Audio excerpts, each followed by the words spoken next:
na may pagkaroon namin ng kapag-dapat na papunong pagsamba sa inyo, Panginoon, sa umagang ito, Panginoon. Tulungan niyo po kami na mag-focus, Panginoon. Mag-focus magana sa pagsamba sa nag-iisang Diyos. Nampay, Panginoon, nag-iisang Diyos na lahat sa aming Panginoon. Kaya malaman namin kayo, Panginoon. We do love you, God. We praise you. And we worship you. In Jesus' name.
lahat-lahat, Panginoon, sa inyong mga sakripisyo, Panginoon, sa inyong pong buhay, Panginoon, na inilaan nyo para sa bawat sa amin, Panginoon. God, we thank you, Lord, sa dugo, Panginoon, na yung binuhos para linisin lang yung Panginoon. Linisin ang aming mga buhay, Panginoon, ang aming mga ugasan, Panginoon, ang aming mga pagkakasala, Panginoon. God, yun lang sapat na, Panginoon. God, para sa amin lahat, Panginoon. God, meron pa kaming God na mamalaki, Panginoon. Pag-iayabang sa aming mga buhay, yun ay yung pabanalan, Panginoon. At ang iyong ginawa para sa amin, God. Maraming salamat po, Lord. God, ikaw lang aming Panginoong Jesus, Panginoon, sa pagkasahin ng buhay. God, mahal na mahal po namin kayo. Mahal na mahal, Panginoon. God, alam po namin na hindi sapat ito, Panginoon, sa lahat ng iyong ginawa. Pero God, sa iyong mga buhay, kailangan yung mga anak, Panginoon. God, nandito kami, Panginoon, nagmamahal sa iyo, hilig sa iyo, Panginoon. Maraming salamat po, Panginoon, sa inyo po natin nabalik. Ang purihan, pagsamba, salamat sa malakas pangalan ng aming Panginoon Jesus. Amen. Take some time po. Show some love. Say hello and good morning. Good morning po.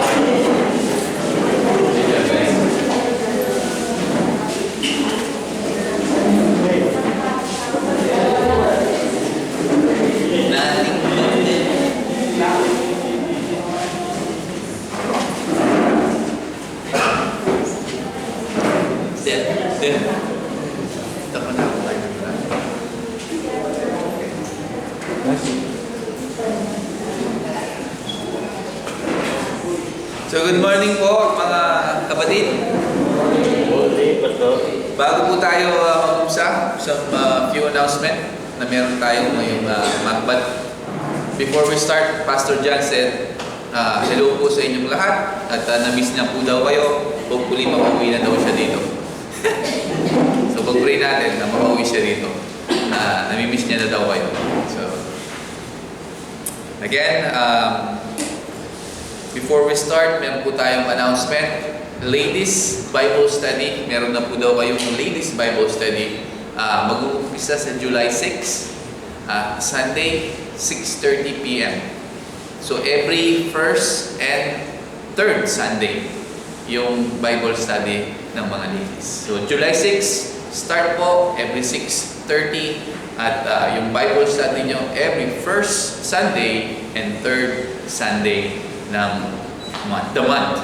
Diba? And then, men's prayer, dito po tayo sa church, 7 p.m.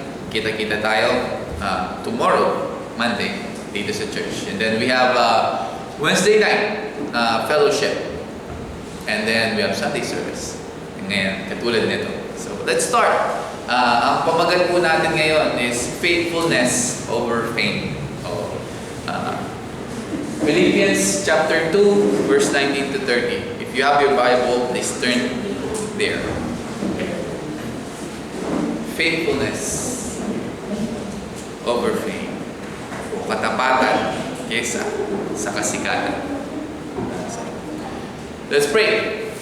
Panginoon, salamat po sa umagang ito na pinagkaloob nyo sa bawat buhay namin. Panginoon, yung buhay namin na meron kami ngayon. Sa pagmamahal na ibinigay mo sa amin, sa biyaya mo, Lord, at sa habag mo na meron, na ibinigay mo at pinagkaloob rin sa amin. Panginoon, salamat sa lahat ng yun. Nawa ngayong umagang ito na basbasan mo kami ng iyong banal na Espiritu. Lord, na yung mga salita mo ay tumimo, Panginoon, sa bawat puso namin, Panginoon, at hindi lang ito pumasok sa bawat puso namin, but Lord, isa pang buhay namin ito bilang mga anak mo, Panginoon. At maging, Lord, diwanag kami sa mundong ito, Panginoon. To be an example, Panginoon, as a Christian, Lord, to lead people to you, God. So, thank you so much for this opportunity na meron kami na to gather together, Panginoon, at makapakinig ng iyong salita. Nawa, Panginoon, ikaw yung magturo sa amin. Nawa, continue na i-mold mo kami at i-shape mo kami, Panginoon. In your will, not our will, but your will be done, Lord, in our life, Panginoon. So, thank you so much. We love you, Lord. We praise you. In Jesus' name. Amen. So, again, Philippians chapter 2, verse 19 to 30. So, matatapos na yung chapter 2 ng Philippians ngayong umagang ito. So, ngayon, sa panahon natin, still, ang ating Panginoon is looking sa mga tapat, faithful mapagkumbaba at Christ-centered na mga lingkod. Diba? Hindi lang doon sa mga naglilingkod na o doon sa mga nandun na sa ministry. Diba? But God still looking doon sa mga tapat na lingkod niya. Doon sa mga naglilingkod o gustong maglingkod na ang ating Panginoon ay yung sentro ng buhay niya. Ang tunay na mga lingkod ng Diyos ay minsan hindi mo sila nakikita sa harap ng pulpito. Dito, nangangaral. Minsan hindi mo sila makikita o hindi mo sila makikita minsan na nandun sa telebisyon. Minsan sila nandun lamang sa mga gilid. Nagdarasal, nag-i-encourage, dala-dala yung heartbeat ng ating Panginoon sa araw-araw na pamumuhay nila. Di ba? Hindi lahat ng mga lingkod ng Diyos ay nandito, nakatayo. Minsan, nandyan sila, nakaupo, o nandun sila, di ba, nagtuturo. So,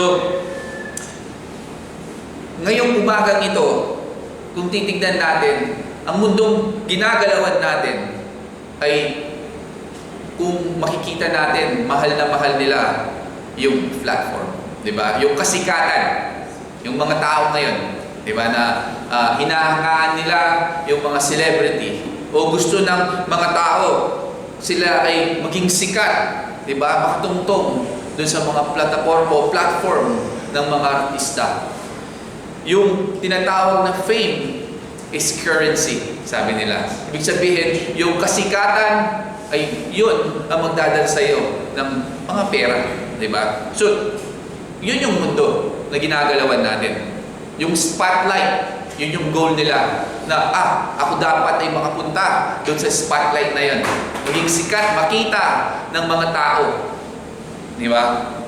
Yun yung goal ko.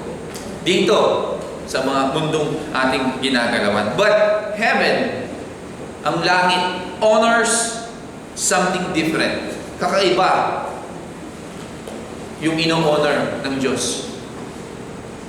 Yung mga heroes o God's heroes often walk in the shadow. Ibig sabihin, like I said, hindi sila minsan nandito sa pulpito. Minsan, nandun lang sila sa gilid. Nandun lang sila sa kids ministry, sa youth ministry, o naglilingkod.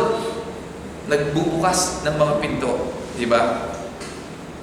Yung mga lingkod na yon ay hindi naghahanap ng mga papalakpak sa kanila, magbibigay ng pasasalamat sa kanila. But yung mga lingkod na yon ay busy serving Jesus in silence. So ngayong umagang ito in Philippians chapter 2 verse 19 to 30. Kung titingnan natin yung sinulat ni Pablo dito, it's not about theology. Di ba? At hindi siya sumulat dito ng malaking miracle. Di ba? Kung babasahin natin. But dito makikita natin at mababasa natin, it's about two men o dalawang tao na tahimik lamang na nandun sa kanila yung puso ng ating Panginoon. Sino sila? Si Timothy at si Epaphroditus. Itong dalawang kalalakihan na to, hindi sila mga apostol. Di ba? Hindi sila sumulat ng kahit anong epistle o scripture sa Bible. Hindi sila nag-perform ng miracle, ng mga signs and wonders. But kung titignan natin dito, Paul held them up. Bilang mga example, bilang isang tunay na Kristiyano na naglilingkod, na in-example ni Pablo dito na ito dapat tayo, sabi ni Pablo, kung tayo ay mga Kristiyano, ito dapat tayo, kamukha, dapat tayo ni na Timothy at Epaphroditus. Totoo yung kanilang pagpapahalaga sa ministry, sa mga tao, sa kanilang kapatid sa pananampalataya. Yung kanilang sakripisyo o sacrificial love. at yung proven character nila. So, yung malaking tanong sa atin ngayong umagang ito, ano bang klaseng tao ang sinusugo ng Diyos? Ano bang klaseng puso yung ginagamit ng Diyos para sa kanyang kaharian? So, tingnan natin. In verse 19 to 21, sabi ni Pablo, "Ngunit umaasa ako sa Panginoong Jesus, na may sugo ko sa inyo si Timoteo, na lalong madaling panahon, upang ako rin naman ay maaliw kapag nalaman ko ang inyong kalalagayan. Ito ay sapagkat wala na akong ibang taong katulad niya ang pag-iisip na may tunay na pagmamalasakit sa inyong kalalagayan. Ito ay sapagkat abala sila lahat sa paghahanap ng mga bagay para sa kanilang sariling kapakanan, hindi sa mga bagay na nauukol kay Kristo Jesus. But I trust in the Lord Jesus to send Timothy to you shortly, that I also may be encouraged when I know your state. For I have no one like-minded who will sincerely care for your state, for all seek their own, not the things which are of Christ Jesus." Sabi ni Paul dito. So, kung titignan natin at babasahin natin, Paul, hinighlights niya si Timothy. Diba? Yung kung paano na si Timothy, na sinasabi ni Pablo na kaunti na lamang ang ganitong mga tao na si Timothy. Yung sincere na pagmamahal ni Timothy. Yung concern ni Timothy dito ay makikita mo na hindi fake. Diba? Hindi pinilit at hindi ito formal. Yung sinseridad, yung pagmamahal, yung paglilingkod ni Timothy dito ay tunay, genuine, sabi nga. Dahil dito, si Timothy, he stood out kung sa mundo, noon at ngayon, kung saan yung mga tao ay napaka-selfish, self-centered. Yung Greek word dito na sincerely, ibig sabihin naturally, na walang pagpapanggap. Timothy ay natural yung kanyang pagpapahalaga at pagmamahal sa mga Kristiyano sa Pilipay at kay Pablo. So, ang tanong sa ating lahat, iilan sa atin yung naglilingkod kapag convenient lamang sa atin? Or naglilingkod tayo dahil we get something in return? Sa mundong ito na puno ng makasariling tao, tama? Yung sinseridad ay madalang na lamang. O sincerity is rare ngayon sa panahon na to. Even sa mga churches ngayon sa panahon natin, some naglilingkod lamang sila dahil gusto nila ng recognition. Hindi man para magkaroon sila ng relasyon sa kanilang mga sinasakupan. O sa mga tao o sa mga kapatid nila. They just want recognition. Na, tingnan niyo ako yung pastor. Tingnan niyo ako, isa akong leader sa church. But they don't build that relationship dun sa mga kapatid nila sa church. Timothy, dito, hindi niya ginawa yan. Didn't seek sa kanyang pangkasariling kapakanan.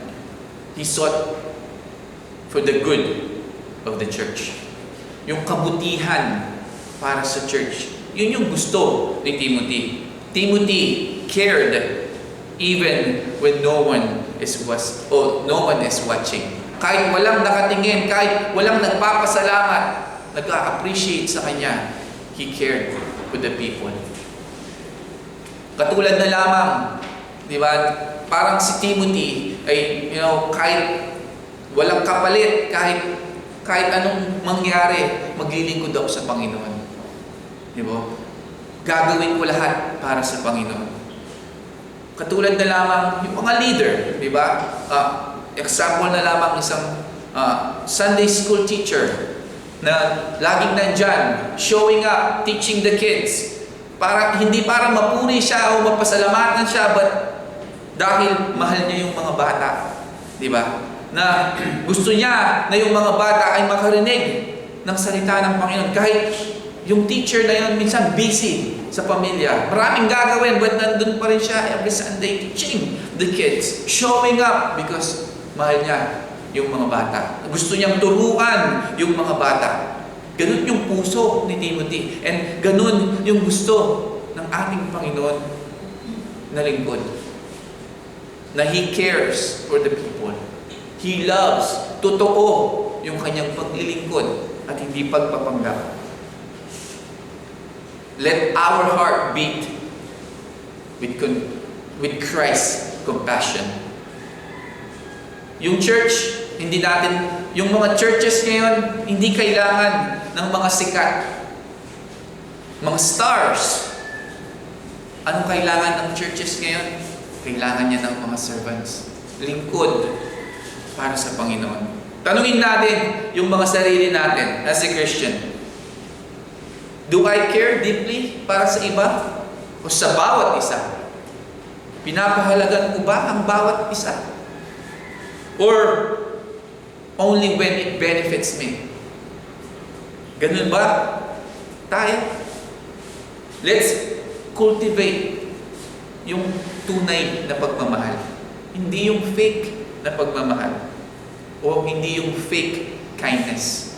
But sincere love to one another. Katulad ni Timothy dito. Sabi ni Howard Hendricks, isang teacher in Texas. Sabi niya, you can impress people from distance, but you impact them up close. Sabi niya. Diba? So si Howard Hendricks, isa siyang Bible teacher in Texas, o Dallas, Texas, na sinasabi niya na pwede nating ma-impress yung mga tao sa malayo, pero ma-impact yung kanilang buhay. Kailangan malapitan. Kailangan makita nila yung sinseridad natin na pagmamahal. So, again, kung iniisip nyo na bakit ko gagawin yun kung hindi naman nila na-appreciate o na-overlook nila yung kabutihan ko. Diba? Tandaan natin, yung ginagawa natin yon ay nakikita ng Panginoon. Sometimes, iniisip natin, bakit ako magiging isang Timothy? Hindi naman nila ako pinasasalamatan. They overlook my kindness. Yung ginagawa ko para sa Panginoon, hindi man nila na ina-appreciate. But, tandaan natin, God sees our heart.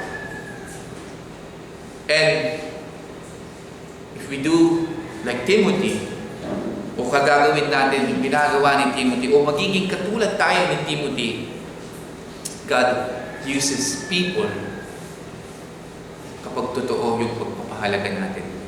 Gagamitin tayo ng Panginoon. So tandaan mo, o tandaan natin lahat, kahit walang nakakakita minsan sa ating mga pag-iyak, diba? Sa ating mga panalangin, yung ating pagtawag, yung ating mga panalangin minsan na, late night prayers, nakikita yan ng Panginoon. And He honors those who care, katulad ng ating Panginoong Jesus. So, continue to be like Timothy. Serve na mayroong tunay, sincere na pagmamahal sa bawat isa at sa ating Panginoon.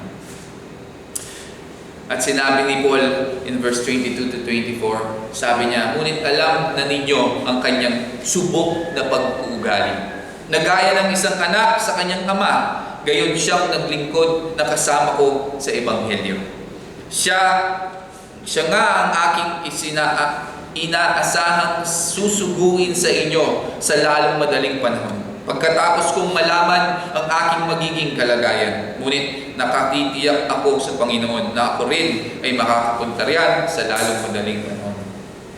But you know his proven character, that as a son with his father, he served with me in the gospel. Therefore, I hope to send him at once as soon as I see how it goes with me. But I trust in the Lord that I myself shall also come shortly. Sabi ni Pablo. So, Timothy, dito, sinabi ni Pablo that have been tested. Si Timothy, hindi lang siya gifted.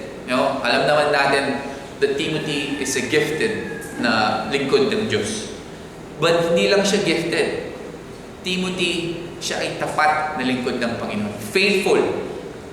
Yung loyalty niya kay Pablo ay parang isang anak sa isang ama. Yung commitment niya, hindi lang ngayon o bukas, but yung commitment niya sa Panginoon at kay Pablo is steadfast, tuloy-tuloy at walang patid. Ano yung proven character na sinasabi ni Pablo dito? Ibig sabihin, tested and found faithful. Si Timothy, di ba? So, si Timoteo dito, o si Timothy, hindi lang siya minsan na tumulong kay Pablo o tumulong sa ministeryo ng ating Panginoon. Consistent si Timothy. Dependable. Maaasahan. Mapagkakatiwalaan. Trustworthy. Katulad ng isang anak serving his father. So, lahat tayo pwedeng maglingkod for a season. Diba? Tayong lahat. But, ang tanong, maglilingkod pa rin ba tayo kahit mahirap na? Kahit nahihirapan tayo, maglilingkod pa rin ba tayo sa Panginoon? Maglilingkod pa rin ba tayo kahit walang nagpapasalamat sa atin? Kahit hindi nila nakikita yung ginagawa natin para sa Panginoon, maglilingkod pa rin ba tayo sa Panginoon? Maglilingkod pa rin ba tayo even it costs us something sa buhay natin? Maglilingkod pa rin ba tayo katulad ni Timothy? Anyone can start well. Lahat tayo pwedeng maging on fire sa Panginoon. Kapag nakilala natin ang Panginoon, usually on fire tayo sa Panginoon. Maglilingkod ako sa Panginoon. But ang tanong sa ating lahat, sino sa atin ang makakatapos ng takbuhin nito faithfully sa Panginoon? Marami yung passionate. Pagkatapos ng taon, sasabihin natin, sa January, maglilingkod na ako sa Panginoon. But, pagdating ng December, tanungin natin yung sarili natin. Yung sinabi ko ba noong January, natupad ko ba hanggang December? Passionate pa rin ba ako? Naglilingkod pa rin ba ako sa Panginoon? Nandito pa rin ba ako doon sa mga pangako sa Panginoon? Timothy, naglingkod siya sa Panginoon. Consistent, steadfast. Nandyan sa likod ni Pablo. Lahat ng pangangailangan na parang sidekick ni Paul. Diba? He is a faithful servant of God. Dito, sa mga churches, even dito sa churches, sa church natin, meron tayong mga ushers, mga nagdarasal para sa isa't isa, mga intercessors, mga maliliit na grupo, mga leaders na hindi nagmi-miss ng service. Ito yung mga faithful na mga lingkod ng Diyos na minsan na-overlook natin. Diba? Na hindi natin nabibigyan ng pansin. But ito, yung mga Timothy in the modern church. Sila yung mga Timoteo in the modern church. Sa ngayon, mga ushers, yung mga naglilinis ng church, yung mga nagbubukas, yung mga nagtuturo sa mga kids, toddlers. These are the modern Timothy nowadays. So tandaan natin, mga kapatid, huwag nating i-chase yung performance. I-pursue natin yung proven faithfulness. Huwag tayong mag-aim na maging perfect tayo o maging impressive tayo. I-aim natin na tayo ay maging reliable katulad ni Timothy. Dahil faithfulness matters more than gifting. Ano yung ibig sabihin nun? Na faithfulness matters more than gifting. Itong salitang ito o praise na to, ibig sabihin that being consistent, loyal, at dependable sa paningin ng Diyos or in your service sa ating Panginoon ay mas importante than simply being talented, skilled, or gifted. Sabihin na natin na napaka-gifted natin. Di ba? Magaling kang magturo ng salita ng Panginoon. Magaling kang pastor o speaker. Magaling kang magkanta. Magaling kang singer. Magaling kang leader. But kung hindi ka tapat, if you're not faithful, ibig sabihin, you're not reliable, hindi ka obedient, hindi ka committed, yung gift mo, walang kwenta. Diba? Your gift won't bear fruit or lasting fruit o bunga. Sa ibang banda naman, na yung sinasabi mo na ordinaryong tao lang ako. Hindi naman ako talented. Wala na din naman ako magaling magturo, magkanta, whatever na sinasabi mo. But you are faithful. Tapat ka sa Panginoon. And God can do amazing things through your life, sa buhay mo. Kahit sabihin mo na hindi ka talented, but you are faithful. Hindi natin kailangan na maging most talented. Alam mo, ano yung dapat kailangan natin is maging most faithful tayo. Most dependable.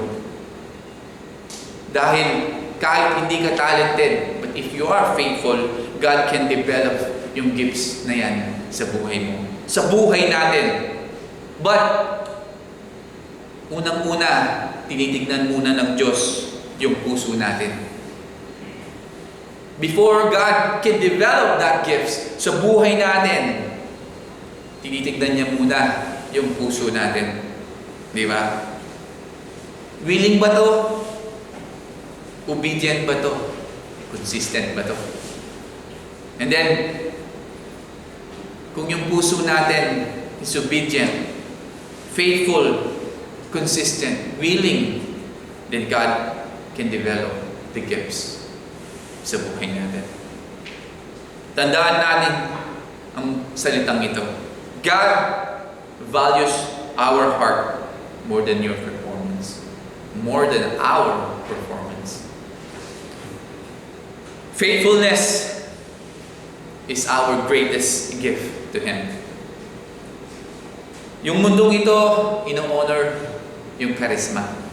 Yung paano ka magbihis, paano ka gandang babae, lalaki.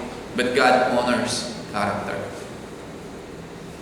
So what's proven? Sabi ni Paul, what's proven here? Proven is, kapag yung character natin is under pressure, we still have faith in Jesus Christ. Proven, kapag even in the hard times sa buhay natin, na mahirap yung kinakaharap natin sa buhay, nandun pa rin yung pananampalataya. That's proven. That's character proven in the Lord. Proven kapag yung nagmamahal pa rin tayo, even it costs a lot sa buhay natin. And that's what's proven. So again, hindi natin kailangan ng titulo para tayo ay maging useful sa Diyos. Timothy, hindi siya isang apostol, but ginamit siya ng Panginoon. He's being used by God. So, it's the same thing sa atin. Hindi natin kailangan ng title. Hindi mo kailangan itong pulpito na to para maging useful ka sa Diyos o maging useful tayo sa Panginoon. Ano yung kailangan natin?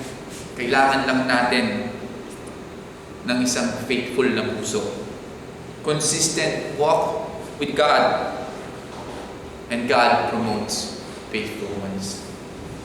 Kapag tapat ka, God will promote you. 100%. Walang duda. So, continue to be faithful. Continue to be reliable, dependable, diba? Willing to serve the Lord. Yun ang gusto natin ngayon. Hindi mo kailangan maging most talented sa isang church. You know, ano na lang yun, siguro blessing na lang. If you are talented and you are faithful, then it's a blessing that comes from God. But to be useful to God, hindi mo kailangan na magaling kang kumanta, magaling kang magturo, o magaling ka sa lahat. You don't need to be that. You just need to be faithful, and God can work on you through your life.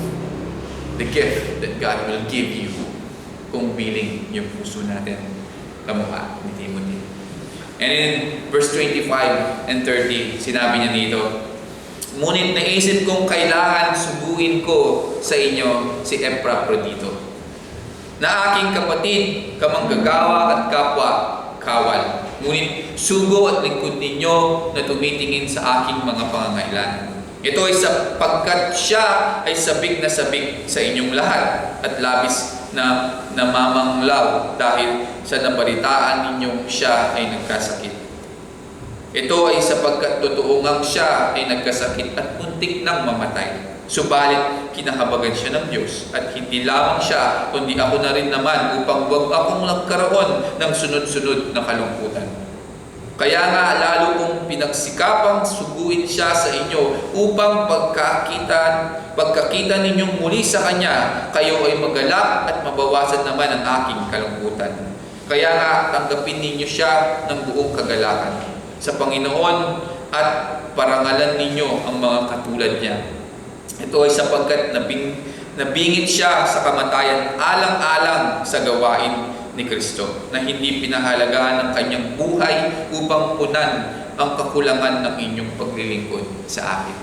In New King James said, "Yet I considered it necessary to send to you Epaphroditus, my brother, fellow worker and fellow soldier, but your messenger and the one who ministered to my need. Since he was longing for you all and was distressed because you had heard that he was sick. For indeed he was sick, almost unto death, but God had mercy on him. And not only on him, but on me also, lest I should have sorrow upon sorrow. Therefore I sent him the more eagerly, that when you see him again, you may rejoice, and I may be less sorrowful. Receive him, therefore, in the Lord with all gladness, and hold such men in esteem. Because of the work of Christ, he came close to death, not regarding his life to supply what was lacking in your service towards me." Sabi ni Pablo. So, kung titingnan natin dito, mag-focus tayo dun sa verse 27 na sinabi, he was sick and almost unto death, but God had mercy on him. And in verse 29, receive him in the Lord with gladness, and hold such men in esteem. Sabi dito, in Tagalog, ito ay sapagkat totoong gang siya ay nagkasakit, muntik nang mamatay, subalit kinahabagan siya ng Diyos, at hindi lamang siya, kundi ako na rin naman upang wag akong magkaroon ng sunod-sunod na kalungkutan. And in verse 29, kaya nga tanggapin ninyo siya ng buong kagalakan sa Panginoon at pangarangalan ninyo ang mga katulad niya, sabi ni Pablo. So, katulad ni Timothy, Epaphroditus, hindi siya sikat. Di ba? Kung titingnan mo, babasahin mo yung buong Bible, dito lang nakasulat yung pangalan ni Epaphroditus. But, kahit hindi siya sikat, makikita natin that he was faithful. Faithful, tapat hanggang kamatayan. Siya ay isang mensahero ni Paul sa Philippi, lingkod ng Diyos, a minister to Paul's need. Sa mga pangangailangan ni Pablo. But nagkasakit siya serving the Lord. Yet, kahit may sakit siya, tignan mo, ano yung concern niya? Hindi yung kanyang nararamdaman, hindi yung sakit niya, but he's concerned about the church in Philippi. Kung titignan natin, like I said, yung pangalan niya ay wala saan mang libro. But dito, sa chapter na to, Paul honored him in this scripture. Bakit? Dahil yung pagmamahal niya ay totoo, tunay para sa mga kapatiran niya. At ibinigay niya ng buo yung buhay niya. Kaya sabi ni Paul, honor such men, o hold such men in esteem. Sabi ni Pablo, di ba? So, tayo, katulad ni Epaphroditus, would we serve God if kahit yung cost sa atin, yung ating health, o yung ating kalusugan, maglilingkod pa rin ba tayo sa Panginoon? Maglilingkod pa rin ba tayo sa Panginoon even yung cost is yung comfort natin? Na komportable ka na sa buhay, then sabi ng Panginoon, paglingkuran mo ako. Are we gonna serve the Lord? Katulad ni Epaphroditus. O would we serve God if it costs yung oras natin? Minsan kasi napaka-busy natin. Di ba? Trabaho dito, linis doon, punta dito.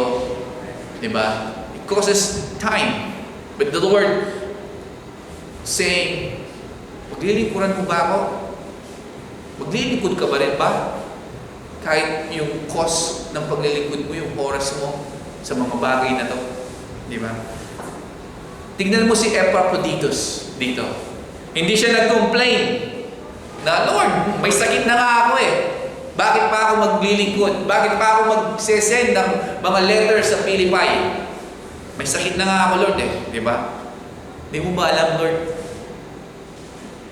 But he didn't complain that. Binigay niya yung buhay niya like Jesus did. Sige, Lord, maglilingkod ako kahit may sakit ako. Kasi mahal kita.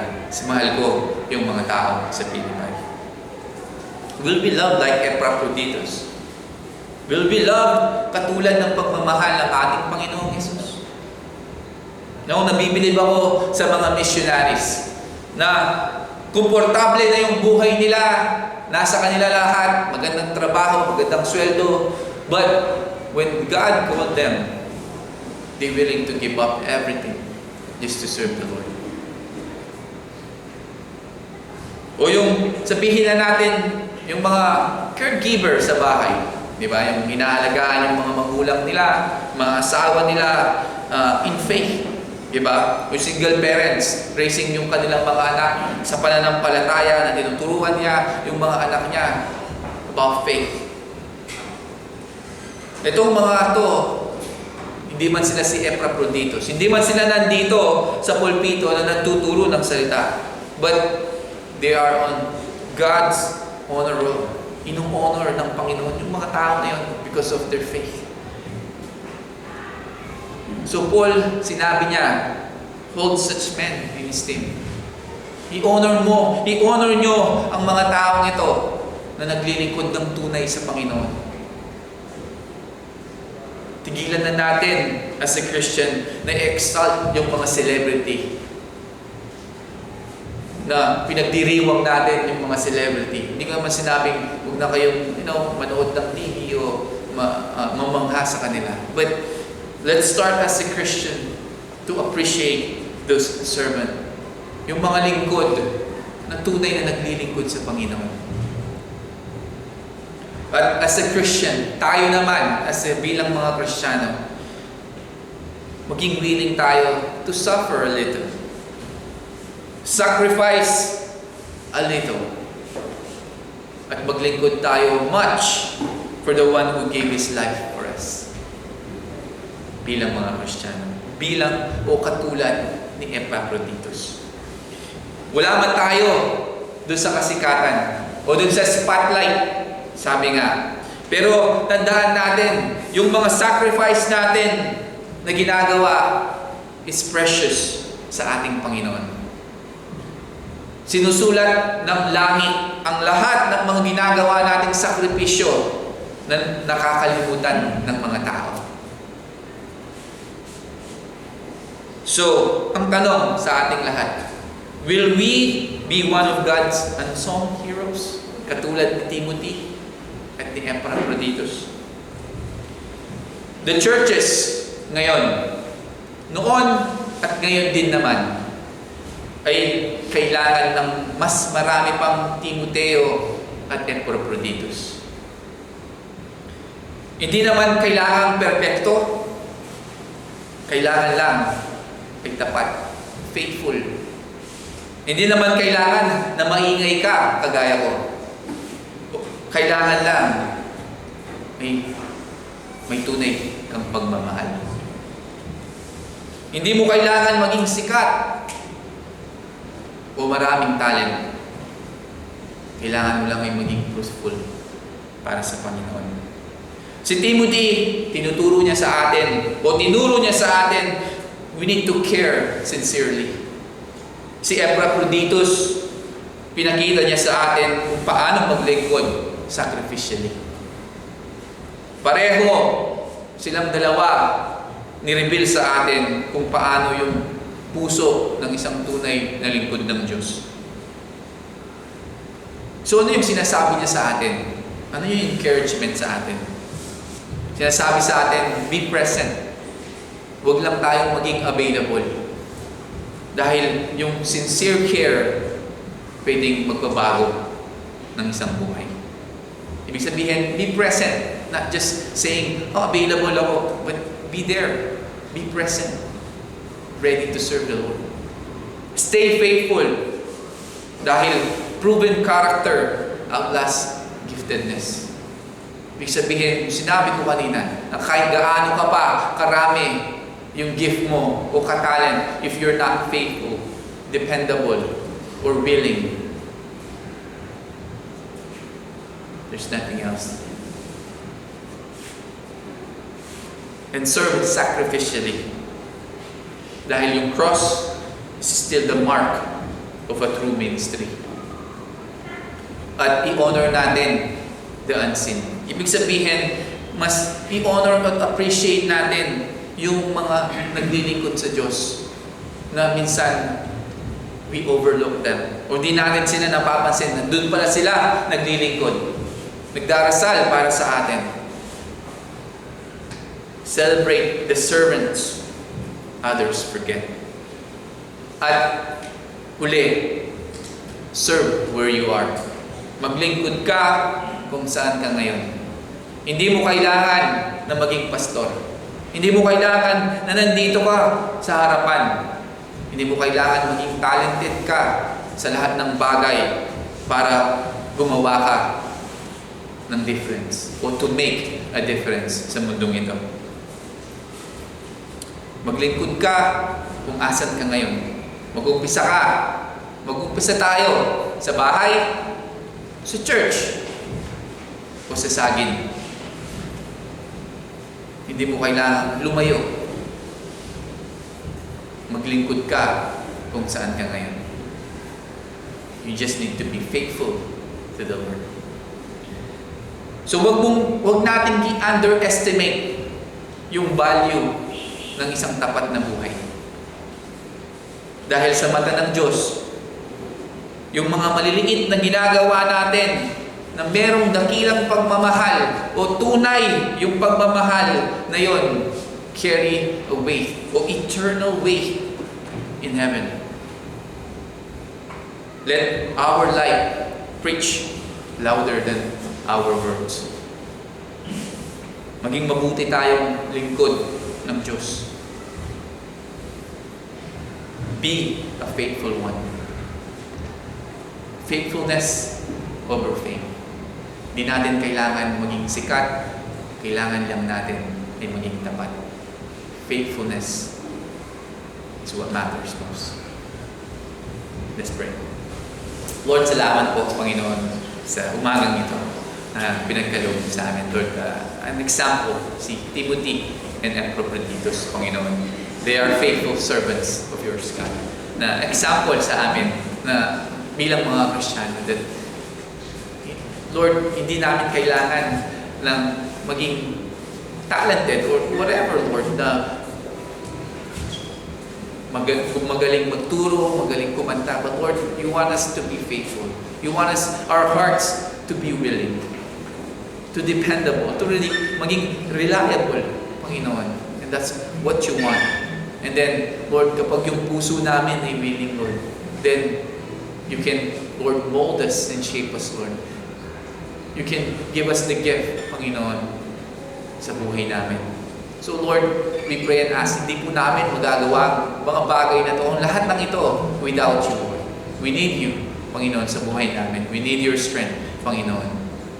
We need yung banal mong Espiritu, Panginoon, sa buhay namin so that we can continue, Lord, serving you with all our hearts. That we can continue to be faithful, Lord, in everything that we do.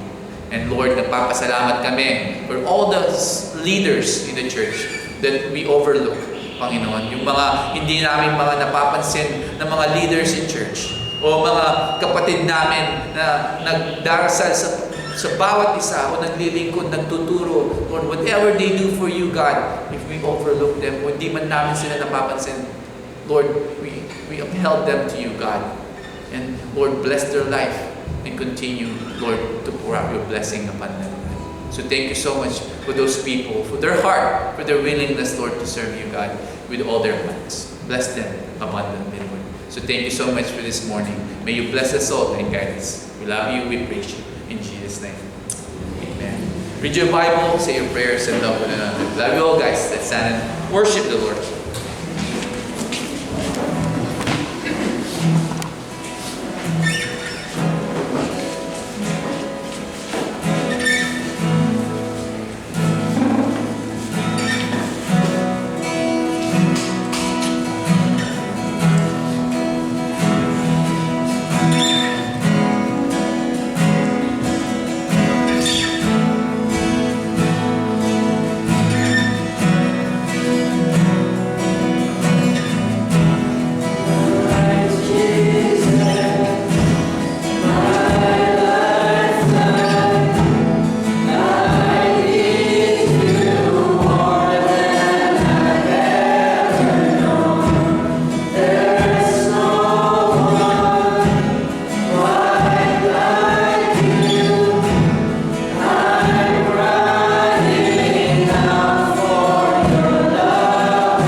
Thank you, Lord, sa lahat-lahat. We thank God sa pagmamahal niyo sa bawat isa namin, Lord God. We pray, Panginoon, na patuloy niyo kami i-mold and shape, God, ayon sa iyong kalooban, Lord, and God, patuloy namin kayong dalayan namin, patuloy namin kayong mabigyan ng maluguran at patuloy namin matakila, may taas ang iyong pangalan sa aling Panginoon. Patuloy kong ingatan at gabayan ng bawat isa. Sa dalayan namin sa